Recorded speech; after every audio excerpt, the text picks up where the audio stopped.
नमस्कार, मैं हूं पवन त्यागी। उद्धव ठाकरे शिवसेना के प्रवक्ता संजय राउत ने पिछले दिनों महाराष्ट्र में पुलिस को एक शिकायत दी थी और उन्होंने कहा कि मुझे एक धमकी भरा फोन कॉल आया है और जो फोन करने वाला है उसने ये कहा है कि मीडिया में तुम जो सरकार है इसके खिलाफ बोलना बंद कर दो वरना दोनों भाइयों को गोली मार दी जाएगी। उन्होंने कहा कि इस मामले में जो उनको फोन कॉल आया है उसको देखते हुए तत्काल इनकी सुरक्षा बढ़ाई जाए।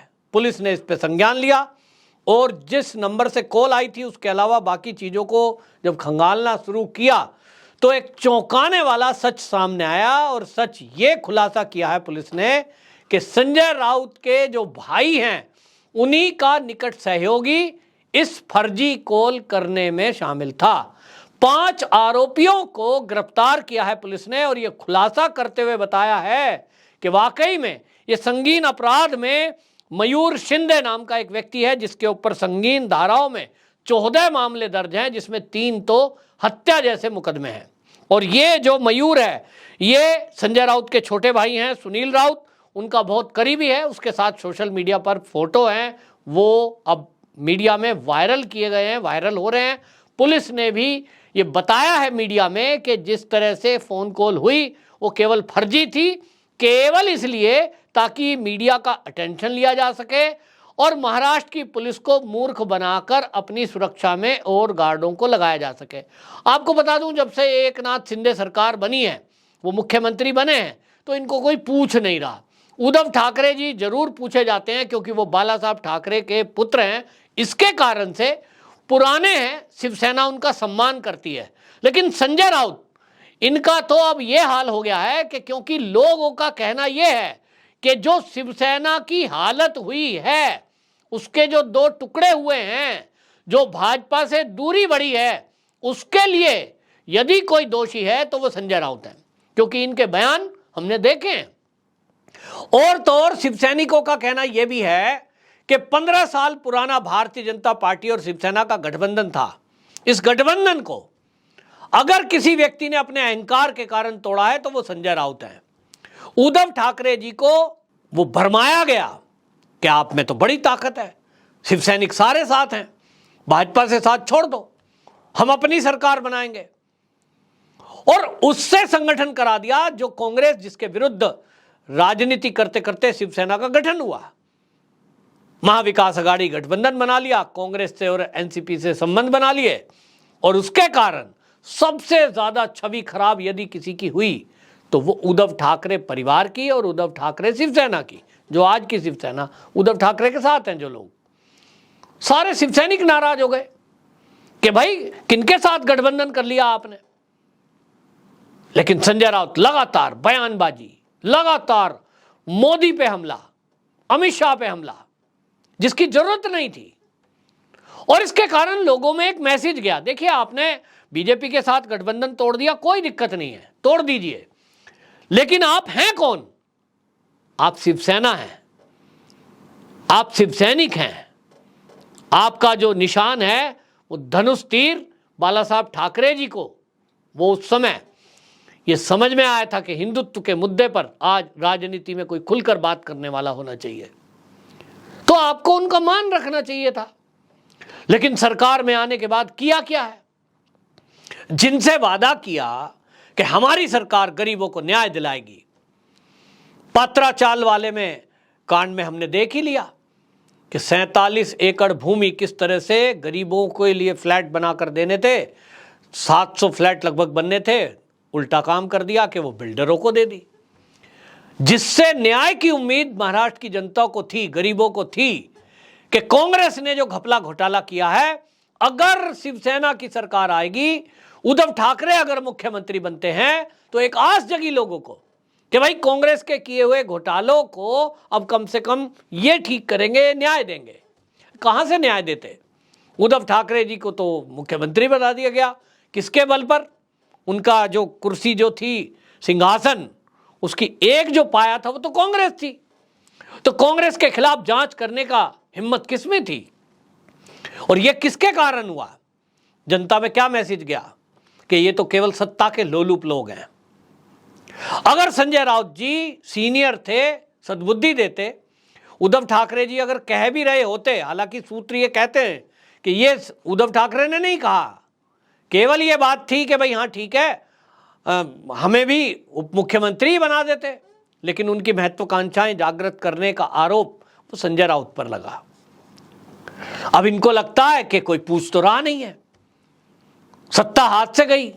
25 साल की गारंटी दे रहे थे, ये शब्द किसने बोला? 25 साल उद्धव ठाकरे हमारी शिवसेना की सरकार रहेगी, ये बड़बोलापन किसका था? संजय राउत का। उद्धव ठाकरे ने नहीं बोला, ये संजय राउत ने बयान दिए 25 साल हम महाराष्ट्र से कहीं हिलने वाले नहीं, और अब तो मुख्य प्रधानमंत्री भी हमारा बनेगा। लोगों को लगा यार इतना अहंकार, हर 5 साल में चुनाव आते हैं, जनता के विवेक के ऊपर है, जनता काम देखती है, उसके बाद वो निर्णय लेती है, तब वो तय करती है तुमको वोट देंगे कि नहीं देंगे। तुम्हारे कारनामे और काम देखकर ही तो वोट मिलेगा, लेकिन तुम्हारा अहंकार बोल रहा है 25 साल हम महाराष्ट्र में रहेंगे, और काम क्या कर रहे हैं? काम ये कर रहे हैं कि पालघर में अगर साधुओं की हत्या होती है तो आप चार्जशीट दाखिल नहीं होने दे रहे हैं, कोई आरोप नहीं, सब छूट गए बारी बारी करके।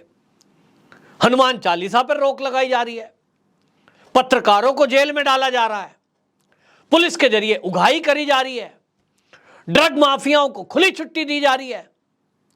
तो जनता देख रही थी, जनता त्रस्त हो गई, ये कौन लोग हैं, क्या बयानबाजी हो रही है। और ईडी कार्रवाई कर रही है, सीबीआई कोई कार्रवाई करती है, हम डरते नहीं हैं, हम मोदी हमें डरा नहीं सकता। अरे भैया मोदी से डरने की क्या जरूरत है?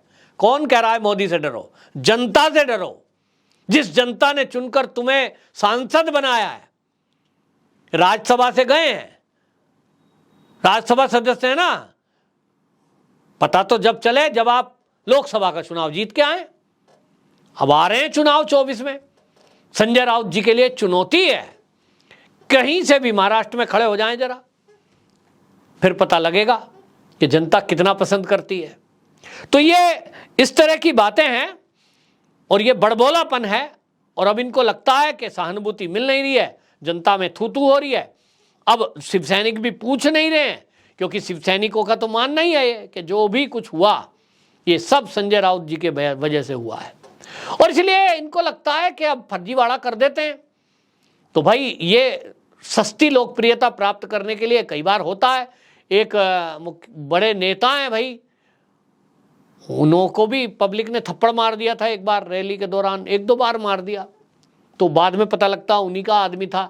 मीडिया में थप्पड़ लगवाने के लिए, सपोर्ट लेने के लिए, पुलिस सुरक्षा लेने के लिए ये सब ड्रामे किए गए कि भाई एक मुख्यमंत्री को किसी ने थप्पड़ मारा। ये तो भारत की राजनीति के इतिहास में पहली बार हुआ, थप्पड़ लगा, बाद में पता लगता इन्हीं का आदमी था। इसी तरह संजय राउत जी का अब खुलासा हो गया है, लेकिन अब इस पर भारतीय जनता पार्टी के नेता ये मांग कर रहे हैं कि इस तरह का फर्जीवाड़ा करने के आरोप में संजय राउत के ऊपर ये सब जो रचा है इनके ऊपर भी एफआईआर होनी चाहिए, क्योंकि पुलिस को हैरानी परेशानी हुई। एक फर्जीवाड़े की कोल से कितने पुलिसकर्मी इसमें लगाए गए, क्योंकि मामला एक सांसद से जुड़ा हुआ था। भाई एकनाथ शिंदे की सरकार ही सही, लेकिन उनके ऊपर डबल जिम्मेदारी है कि जो उद्धव ठाकरे शिवसेना है, अगर उनके किसी भी और वही क्यों महाराष्ट्र के किसी भी नागरिक को अगर कोई थ्रेट करता है तो ये जिम्मेदारी एकनाथ शिंदे की है, और उसमें गंभीरता से वरिष्ठ अधिकारियों को लगाया गया, कई पुलिसकर्मियों को लगाया गया। और जब पकड़े गए 5 लोग, तो आपको बता रहा हूं, जुल्फिकार अंसारी, शहीद अंसारी और आकाश सुरेश पटेल, मुन्ना उर्फ मोहम्मद मुन्ना, और एक मयूर। अब ये मयूर जो है सुनील राउत जो इनके छोटे भाई हैं उनका करीबी है, सारा नाटक उसी ने रचा। तो अब ये खुलासा हुआ है, तो भारतीय जनता पार्टी के नेता ये कह रहे हैं कि इसके मामले में जो फर्जीवाड़ा किया गया, क्योंकि नहीं तो कल को फिर कोई और करेगा, इसी तरह सरकार को बदनाम करेगा और महाराष्ट्र की पुलिस को बदनाम करेगा, और इसीलिए सबक सिखाना जरूरी है। तो अब सवाल है कि जब भाजपा के नेताओं ने संजय राउत के खिलाफ फर्जीवाड़े की कोल या इस तरह का फर्जी केस करने की एक षड्यंत्र रचा है, तो क्या इनके खिलाफ एक एफआईआर दर्ज होगी? अब ये देखना होगा। आपकी क्या राय है कमेंट बॉक्स में जरूर बताएं। वंदे मातरम।